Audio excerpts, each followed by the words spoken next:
Hi, everyone, and welcome to a special emergency edition of Newsmakers. It is Monday, July 22nd. I'm Jerry Roberts, and as we all know, there's historic things going on in the world of politics, and I'm delighted to welcome in this morning my colleague and friend Dan Morain, who's speaking to us from Davis. He is the author of Kamala's Way, an American Life, the one and only unauthorized biography of Kamala Harris, who is soon to be the Democratic presidential nominee now that President Biden has stepped away. Hey, man, thanks for taking the time to talk to us this morning.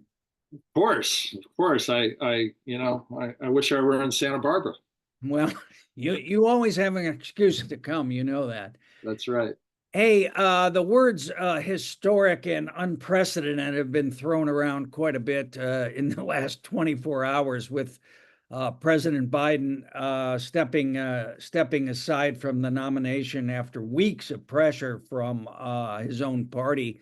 And it looks like Vice President Harris has done a pretty good job so far of consolidating support for the nomination. You spent a lot of time looking into her past, doing her origin story, all of the things leading up to her nomination as vice president, election as vice president. What are the strengths and weaknesses that she's going to bring to this really totally unprecedented situation? Well, yeah, I think her main strength is that she was a prosecutor. And so the juxtaposition of somebody who put people in prison for, you know, bad acts and running against somebody who's been convicted of 34 felony counts, well, that's a pretty interesting juxtaposition right there. And I think she came out of the gates yesterday with her first ad, which was a very prosecutorial ad, right? I mean, she's going to bring it to Donald Trump. Now, the downside is she starts as the underdog here. It's not her first time starting as an underdog, but Trump is today. I think if the election were held today, Trump would win. So it's an uphill fight for her and whoever, assuming that she gets the nomination. And I think we have to. I mean, I can't imagine who could get the nomination at this point other than Kamala Harris. She's got a tough campaign ahead of her. Very tough.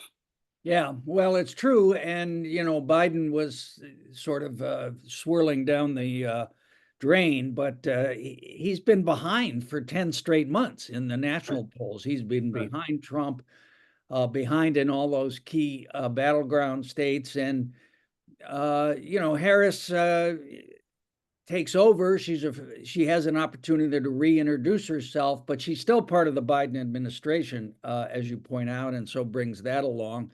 Um, but what do you think she will be able to do in terms of reintroducing herself? Her 2020 campaign was pretty much of a flop. Well, it How, was a how total did, flop. Yeah.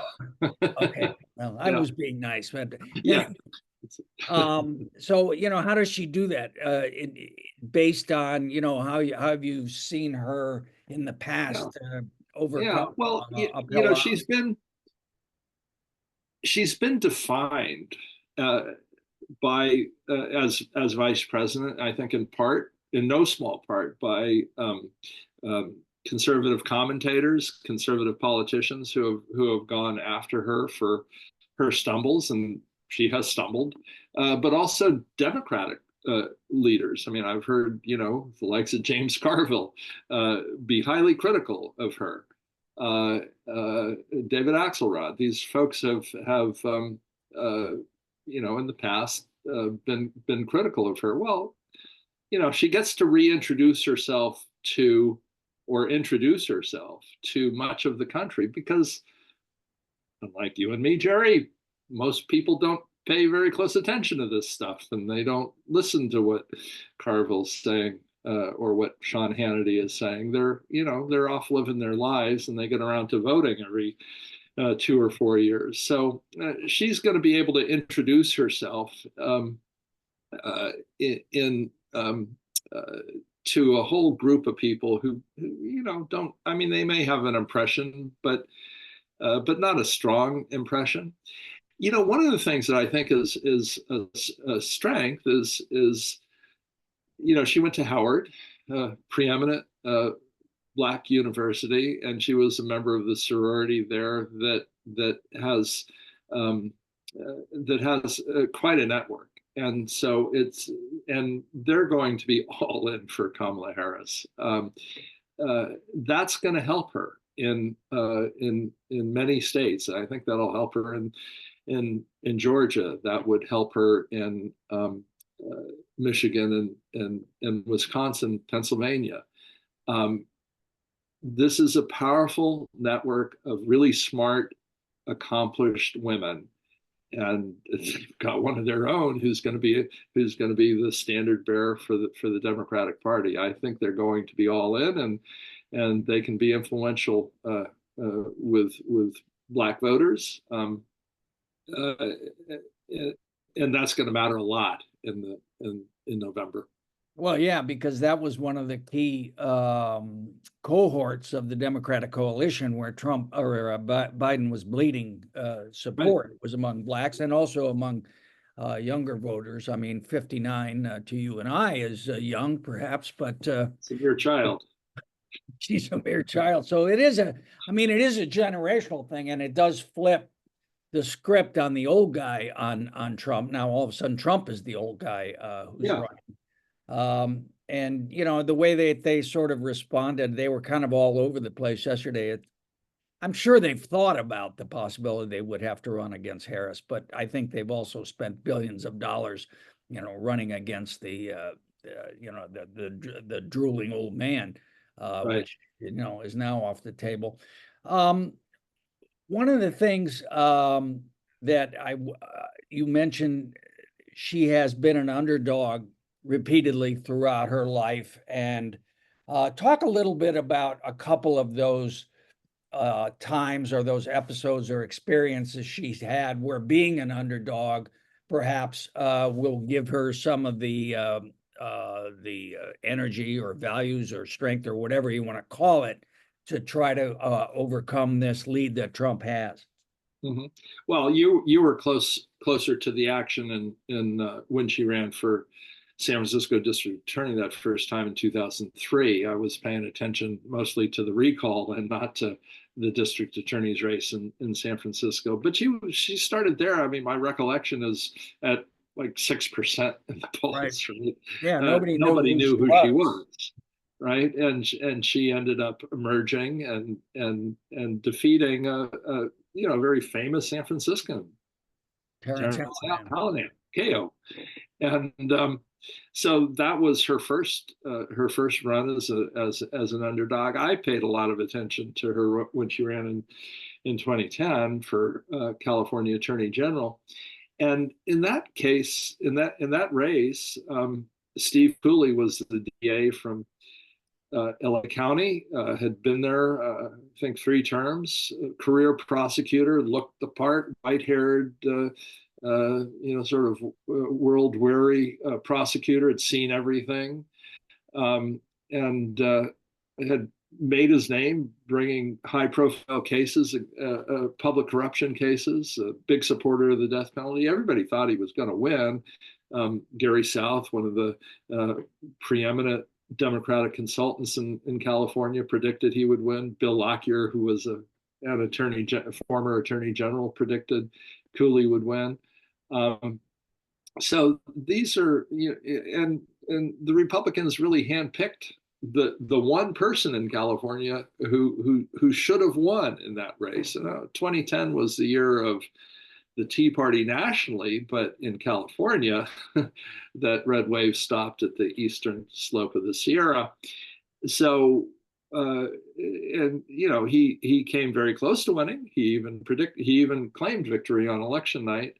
It didn't quite turn out that way. Votes were left to be counted from the Bay Area, and Harris ended up winning by about 70,000 votes, not very many, given the number that were cast that year. So she was the underdog then. Republicans then they could see her coming, right? They could see this young, charismatic politician who could light up a room with a smile, big personality.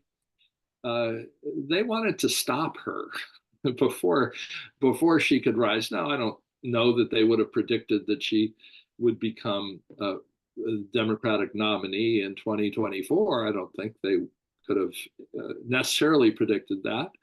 Um, but she was a likely candidate for governor, certainly a candidate for U.S. Senate. The Attorney General's office was not going to be Kamala Harris's final stop. So they tried mightily, spent a lot of money to defeat her, and they almost did, but they didn't. So yeah, her time as as an underdog,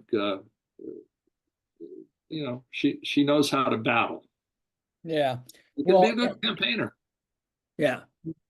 In the book, Kamala's Way, you spend a considerable amount of time talking about the tremendous influence of her mother on her, Yes. an immigrant from India who ended up at Berkeley, got a PhD, was a researcher in breast cancer, but also I think instilled in her and her father to a certain extent as well, although that's a complicated relationship, which I'm not sure we have time to delve into today, but instilled in her kind of these values of social justice.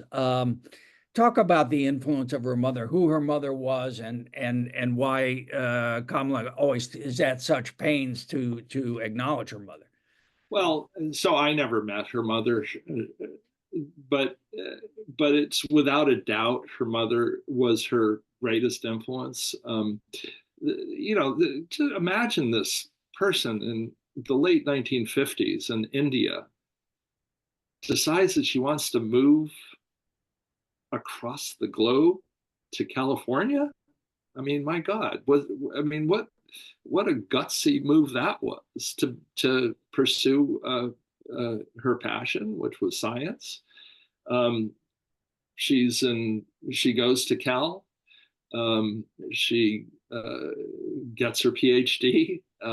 She becomes a researcher. She gets passed over for a job, and rather than sit around and brood, well, she got a different job. She went up to Montreal to McGill, brought her two daughters with her.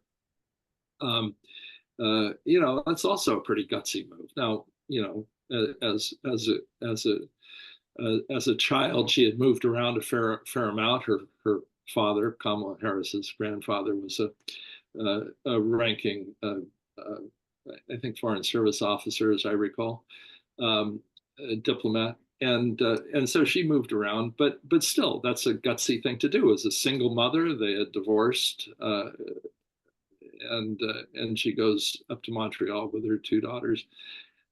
She came back to California when, but by this time Kamala Harris had graduated high school and was going off to Howard. So yeah, she talks about her mom all the time. She remembers her mom. I'm sure she was thinking about her mother yesterday. When all this became public. I'm sure she wished her mother were around. But you know what? You see it all the time. The latest. She makes this reference to falling out of a coconut tree. Well, that's a line from her mother.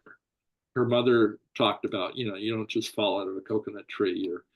You are a product of all that has come before you.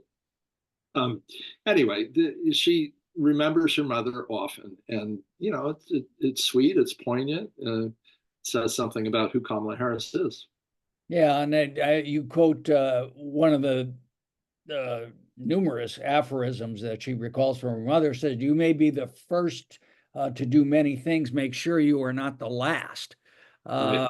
which sort of speaks, I think, both to the the barriers that she's broken, but also the ability to have resilience once you get there. Yeah, yeah, yeah. She is a fighter. I mean, without a doubt. Now, obviously, I mean, you and I both know, because we both know her. We both covered her. That she is she is can be a flawed candidate, can be, certainly has her quirks. Doesn't take stands, frustrates people in yours and my line of work for not taking stands on issues that you would think she would. Certainly when she was attorney general, she ducked issues that that I would think she should have taken a stand on, death penalty, for example. Uh, Nonetheless, she can be a very formidable candidate. I think, as Steve Cooley learned, as Loretta Sanchez learned, as I think Donald Trump is going to discover. She's not going to be a pushover. Yeah. Another phrase I took from, I was just glancing through the book again this morning. You describe her as the embodiment of multicultural America, which is certainly can be a strength in the Democratic Party, but obviously that's going to be where Trump and the MAGA Republicans go right at her. I imagine some of the racism won't be too thinly veiled. Right. Well, you saw it yesterday. I mean, I was paying attention to what was being said about her on X yesterday, which is always a mistake, Jerry. But I did climbing down into the sewer of Twitter. I know, and they're calling her the DEI vice president. I mean, give me a break. She was a DA, an attorney general, a U.S. senator. She could raise a ton of money. She was from California. I mean, DEI, give me a break. She is an accomplished, intelligent woman. You don't get to where she is by being anything less than that. Again, can be flawed. She's not. She's. We were. People who covered her in California could be very critical of her. I mean, I was on the editorial board of the Sacramento Bee in 2010. We endorsed Cooley, and I wrote the editorial. It was like we were. She was a good candidate then. We acknowledged that, but she wasn't the best in our view at that time. So we'll see how this all turns out. It's the question, the fundamental question is whether she can, whether she's, you never know how a vice president is going to fare, right? You think about FDR's vice president, Harry Truman.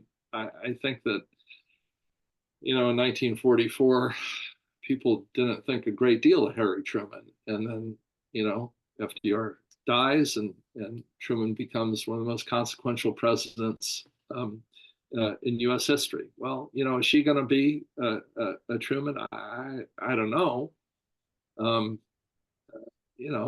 I suppose you could hope if she wins that she rises to that level. We'll see. You shouldn't underestimate her, though. She can be an impressive person. Yeah, let me back up to you were talking about the criticisms of her when she was in Sacramento, in particular. That it often seemed, I guess, that her political career was really about her or her personality as much as it was about a set of ideas or even a set of values. And now, when you're the vice president, your views are those of the president. And but when she ran in 2020, which was kind of a sort of a progressive gong show for the Democrats. I mean, everybody was out there with Medicare for all and everything else. She was running as a progressive. Now she's, Biden won, I think, in 2020, largely because he was a moderate. What do you expect in terms of her enunciation of her own political views and in setting, a vision for the future for the country, if in fact that's what she does, which is what you're supposed to do when you run for president? Where is she on the ideological spectrum? Well, in San Francisco, I mean, your paper, your former paper, the Chronicle, endorsed her in her run for um, district attorney by the headline was Harris for Law and Order, right? I think she may go back to her roots a little bit here. I don't think she's going to become a candidate who's going to espouse the views of a, quote, progressive, close quote, prosecutor. I think she's going to talk about crime as being a serious issue that people are seriously concerned about. So I would expect that she's going to be the sort of candidate who's going to talk about, maybe some of the cases she brought as a prosecutor. You think about it, she made her name as a prosecutor, handling cases against women and children. That I think that will resonate, or could resonate, if they emphasize that. Who knows what kind of campaign they're going to run? Right. But she talks. One of the things she talks about is has talked about. She didn't talk about it often, but one of the things she has talked about is why she became a prosecutor, and she goes back to her time in Montreal. High school kid meets a friend, becomes close friends with this kid who confides in her that, well, she's been abused in her home. And so Kamala brings this friend, whose name was Wanda Kagan, into the home, into the Harris home. And so Harris's mom and Harris' younger sister Maya basically embrace this girl. They make sure she gets counseling. Her mom makes sure she gets counseling. But Harris talks about this as being formative, as one of the main reasons why she wanted to grow up and become a prosecutor was to handle cases, to represent children in cases like her friend Wanda. So she talks about stuff like that. I think that's powerful material. We'll see. Yeah, I mean, of course, you also read about two other cases, which I expect MAGA is going to be telling us all about from her time as district attorney in San Francisco. One was the killing of a cop, Isaac Espinosa, you bet. In which she had promised in the primary, again, it being San Francisco, she would never seek the death penalty against anyone, and so she did not seek the death penalty for this cop killer, and she was really criticized including by other then Senator Dianne Feinstein, even at the guy's funeral. And then the other was, the killing of a father and his two sons by an immigrant who was here illegally. And those are two issues which obviously have a lot of resonance. From on the right side of the spectrum. Do you think those are still going to have legs, or do you think it's so far in the past it's not going to matter? Oh, I think they're going to be very present, Jerry. I think each is an issue that somebody's going to take up. Whether it's the Trump campaign, which I would expect, or a super PAC on his behalf. But you bet, of course, those she's going to be portrayed as a wacky California liberal. I have no doubt about that.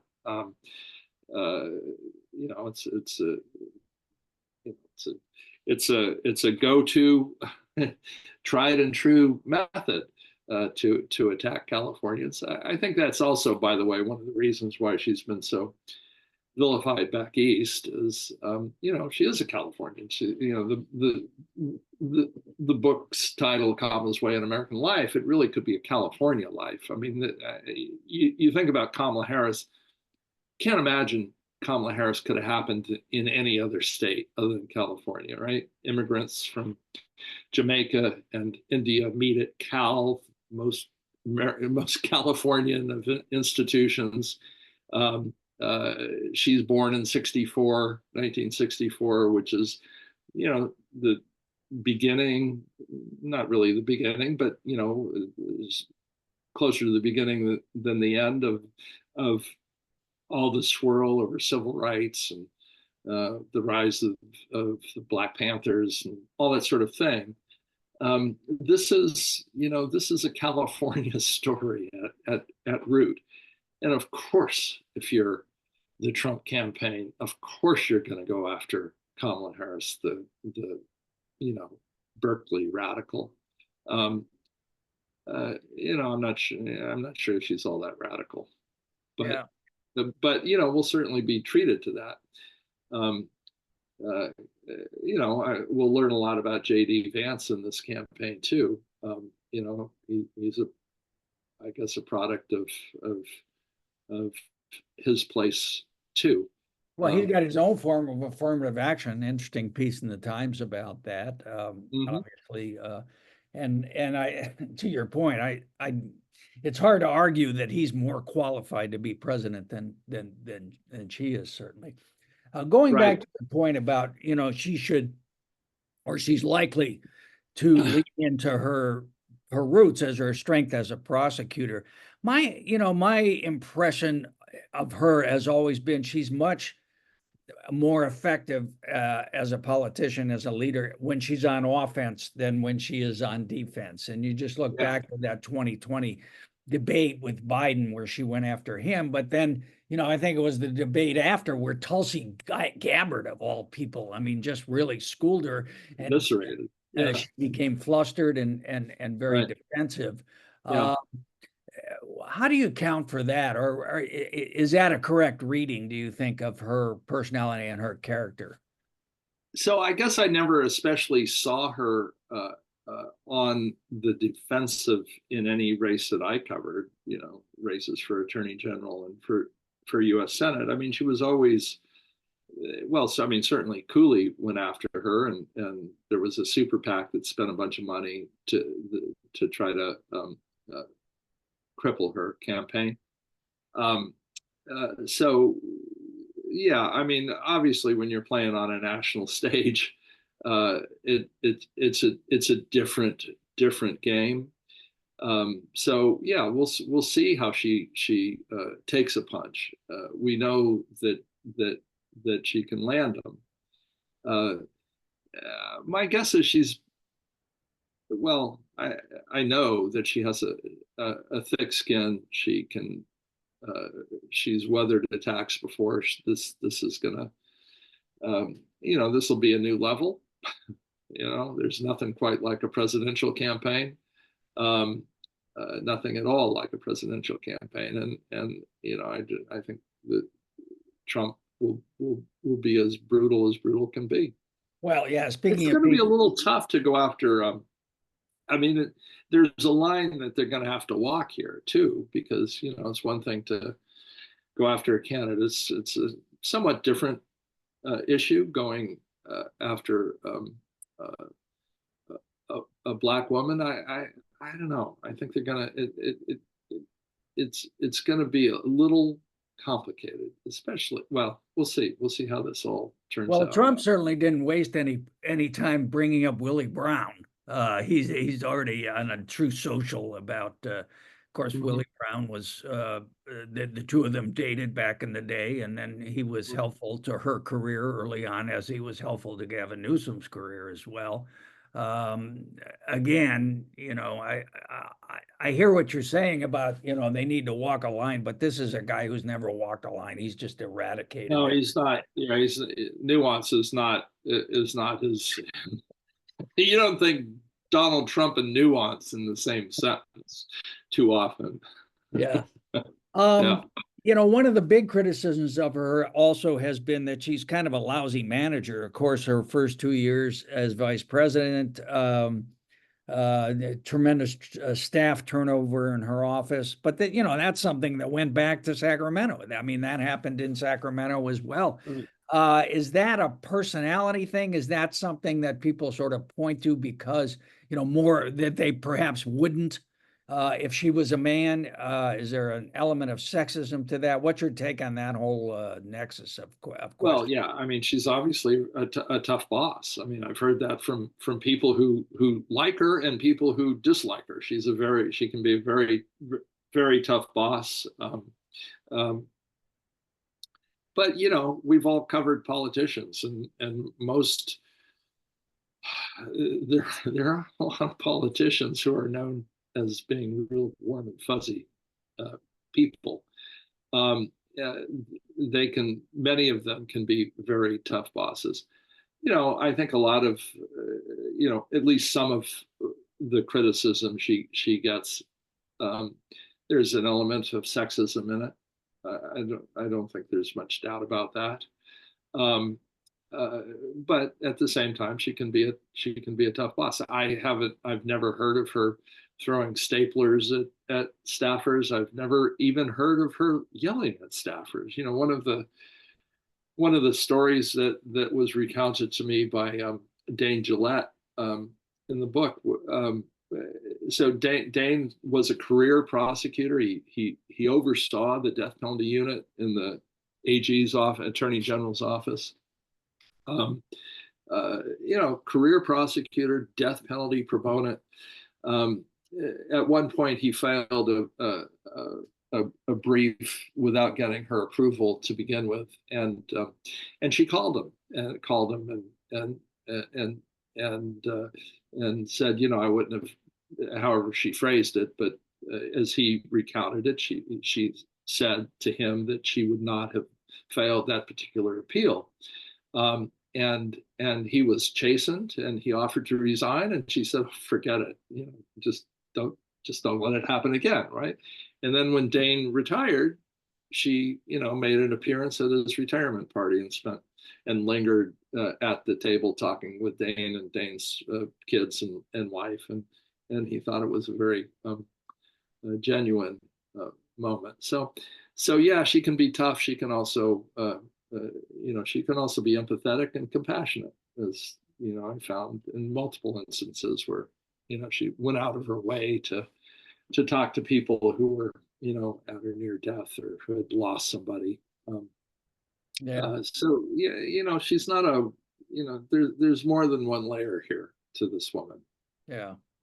Neither one of us has really covered her as vice president, but I mean, as you kind of read the tea leaves, it's clear that she and Biden, or perhaps the Biden staff and her, did not get along all that well in the vice president's office. Biden, at least suggested if he didn't downright state in 2020, he'd only run one term. But after the Democrats did better in that 2022 midterm, he decided to run for another term. And it was sort of like the whispered or the implicit message from the Biden folks was, hey, well, if he doesn't run, Kamala's going to run, and that's going to be a lot worse. But it seems like in this moment where Biden's lagging with, suburban women, younger voters of color, she checks all of those boxes on appealing to those elements of the Democratic base, which is, what they need to shore up before they go after any, the 12 undecided voters who are left in Right, America. there are a lot left, but yeah. Well, Um, yeah, that's true. And I mean, one of the numbers I saw yesterday was 60 million. I mean, the number that the amount of money that she raised was extraordinary yesterday. So I think there is this wave of enthusiasm for her. And we'll see how she plays in, Arizona, Georgia, Wisconsin, Michigan, the basic swing states, Nevada, how she's going to play in those states. I don't know. I mean, if she picks Mark Kelly, maybe Arizona is starts trending toward the Democrats away from Trump. I don't know if she picks Josh Shapiro, whether that solidifies Pennsylvania. I don't know. But I do think that her vice presidential pick will be strategic and really important. Yeah, Really let's do. spend a minute. Let's spend a minute talking about that because there are obviously different ways of picking a vice president or different reasons for picking vice president. Josh Shapiro, the governor of Pennsylvania, obviously that would be aiming for a state. You know, you need to win a state. I've heard a lot of speculation about Andy Bashir, who's the governor of Kentucky, which is, I'm kind of scratching my head, but I guess that's supposed to make her comfortable for white men or something like that. You know, one of the most intriguing would be Gretchen Whitmer, the Yeah. governor of Michigan. You know, an all-woman ticket, which I have a feeling Kamala's too cautious to do, but that sure would make a difference. What are your thoughts What about? about Liz Cheney and Harris? Yeah, that would go over well with the Democratic convention as well. I think it'd be a hell of a thing. It'd be great, and they could fight for 4 years about what it was they were doing. But Yeah. Yeah. yeah, I mean, what's your thinking about her thinking about a vice president, how she would approach that, and what that Well, you know, process might look like? I do think that Gretchen Whitmer would be really interesting, and it would underscore how important women's issues are in this race. So I mean, I'm sure they're polling this. Polls are going to determine this one.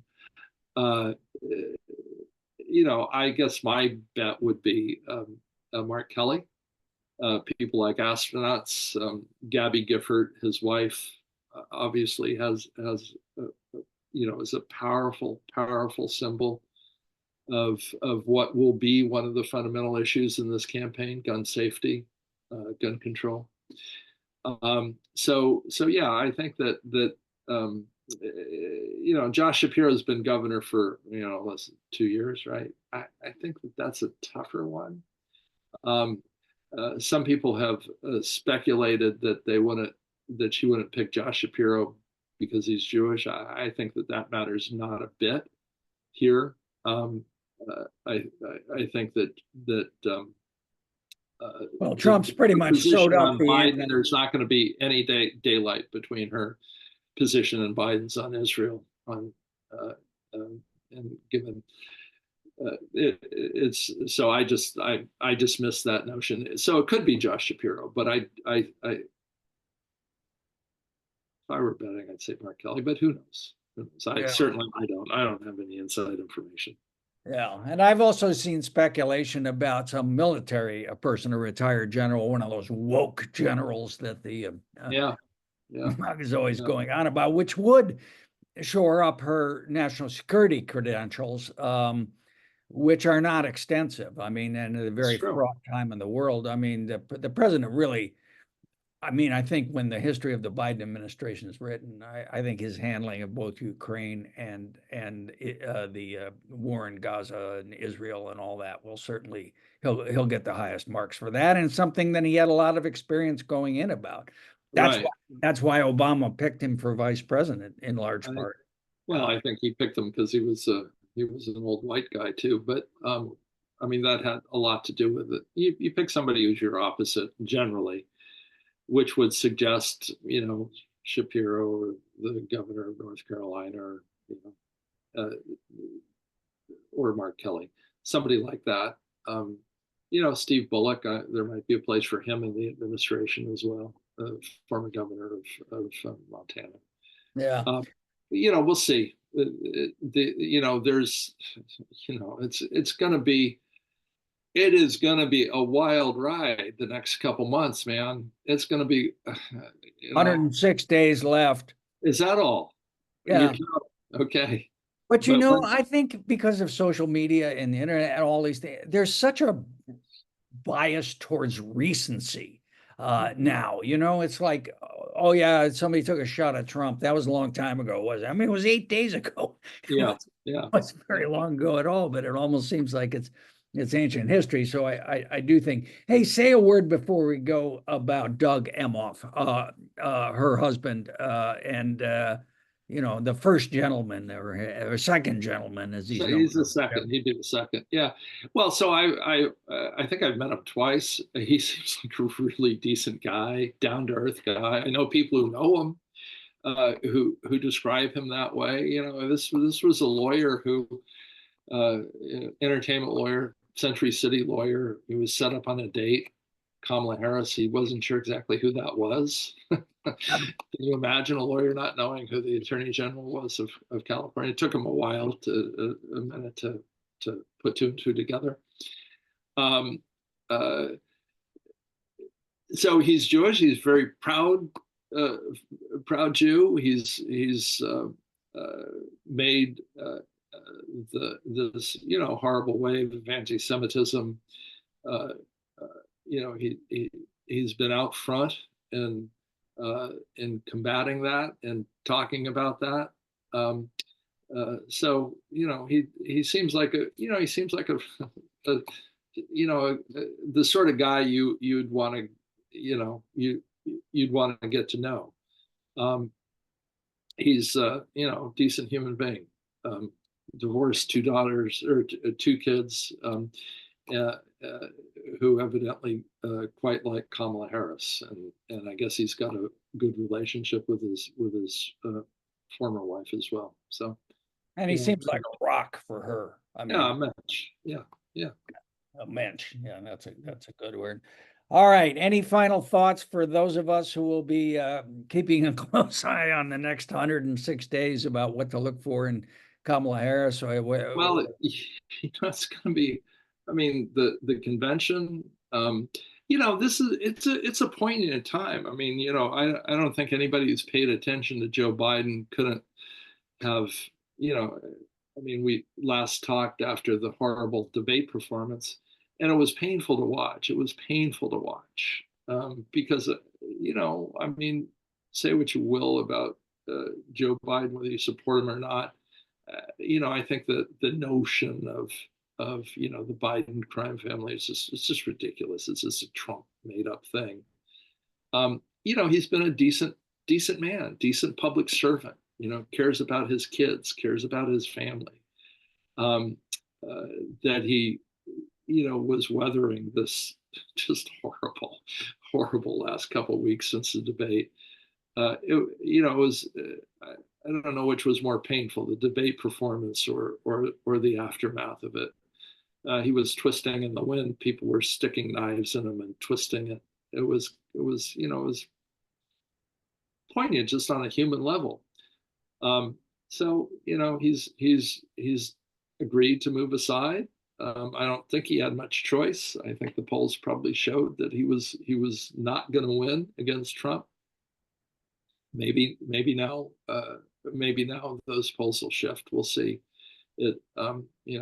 Without a doubt, Kamala Harris, if she is the nominee, will have an uphill battle. She is the underdog here. Yeah. Yeah. And it's interesting. I mean, we talked about, walking a fine line. She certainly walked a fine line over the last 3 weeks because she never spoke a word in public, at least, that was not 100% loyal to Biden and wasn't, he's going to be the nominee, even as she must have been thinking, and it seems, based on the fact they had an ad ready to go, they were thinking and calculating about what would happen if he did step aside. So, I'm sure they had conversations last week. I mean, I'm sure this wasn't a decision made Saturday night.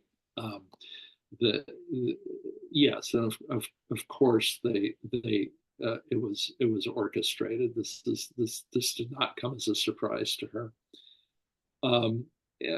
And you say walking a fine line. I mean, I think she was doing exactly what a vice president needs to do in that case, which is to be the president's most loyal supporter. It speaks well of her, I think. I don't know. I don't think that she was among the people who was, who was going out of her way to undermine the president these last couple of weeks. But well, I mean, again, I've said this before. We will see how this all turns out. It's going to be one hell of a ride. Yeah, All right, Dan Morain, thank you so much. The book is Kamala's Way, An American Life by Dan Morain. I checked this morning, it's $20.54 on in hardback on Amazon, soon to be soaring. That price is going to go up, so get it now. Well, get the paperback version or download the Kindle. And you know what? It's the person who reads the audiobook has a wonderful voice. Oh, I thought you would read the audiobook. No, you didn't. No, I did read the epilogue for the but yeah, it's a good audiobook. Listen. All right. Well, this is Kamala's Way. It's Kamala Harris, The Prairie Years. I expect we'll be reading volume 2, the vice presidential years, and then perhaps volume 3. Yeah, it's not going to be by me, Jerry. I have moved on from Kamala Harris. All right, Got other brother. things to do. All right. Thank you. Talk soon. Bye. See ya. Bye.